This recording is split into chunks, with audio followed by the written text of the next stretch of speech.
Inoobserbahan ngayong Hulyo ang National Disaster Consciousness Month. Layo nitong hikayatin ang lahat na maging handa sa panahon ng sakuna. Ang mga empleyado ng lokal na pamahalaan ng Lingayen, Pangasinan, nagsagawa ng earthquake drill pero hindi raw ito pasado. Makibalita tayo kay Sheila Finolyar ng GMA Dagupan.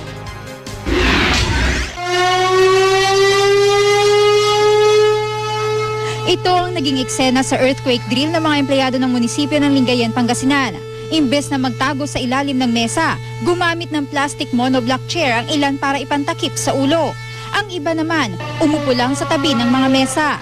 Ilang minuto pa ang lumipas, nagsilabasan na sila papunta sa ligtas na lugar. Dumating naman ang rescue team at kunwari iniligtas ang ilang nasugatan at buntis na empleyado. Pero imbes na stretcher, monoblock chair din ang ginamit para buhatin ng ilang kunwaring pasyente. Kaya naman ayon sa Pangasinan Provincial Disaster Risk Reduction and Management Office, kulang sa kaalaman sa disaster preparedness ang mga empleyado ng lokal na pamahalaan ng Lingayen. May mga lapses tulad nung pag may earthquake kasi ongoing lindol, dapat magtago ka doon sa matibay na mesa o kaya'y upuan. Kulang din daw sa kagamitan ng Lingayen Rescue Team.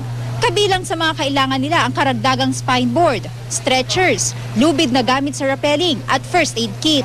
Within this month siguro or next week, mapupurchase na natin. Ayon sa mga lokal na opisyal, posibleng nanibago ang mga empleyado dahil isang beses pa lang daw sila nagkaroon ng earthquake drill.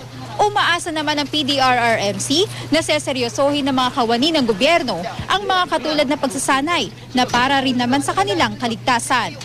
Sheila Finolyar, Nagbabalita, Pilipinas.